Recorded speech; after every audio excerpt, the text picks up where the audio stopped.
Activité sur les vitamines. Vous aviez 3 vitamines que je vous présentais. Alors ces vitamines, elles sont présentes à l'état naturel dans les aliments. Voilà, la vitamine D, elle est présente dans ces aliments-là. Quand il n'y en a pas assez, on peut avoir des maladies extrêmement graves, comme si on manque de vitamine C, le scorbut. On va même pour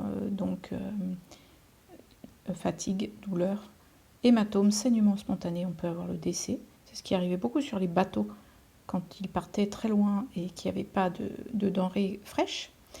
Pour le manque de vitamine A, on peut aller jusqu'à la cécité, c'est-à-dire devenir aveugle.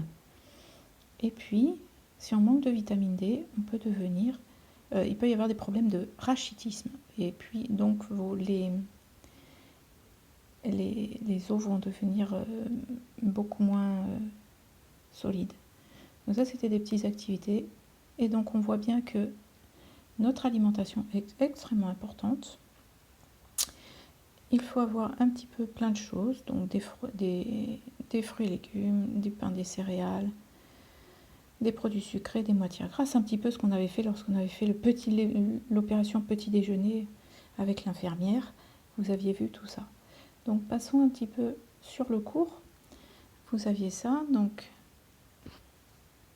alimentation et santé. Les aliments sont constitués de matières minérales, sels minéraux eau, de glucides, lipides et protides. Ils apportent à l'organisme une certaine quantité d'énergie.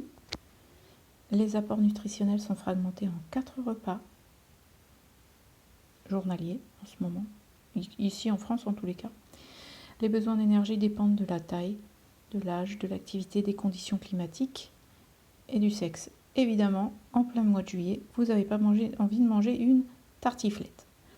Notre corps a des besoins qualitatifs et quantitatifs. Quantitatif, c'est-à-dire en quantité, et qualitatif, c'est-à-dire en variété, pour qu'il ait tout ce dont il ait besoin. L'alimentation doit fournir assez d'énergie, mais aussi des éléments indispensables comme les vitamines.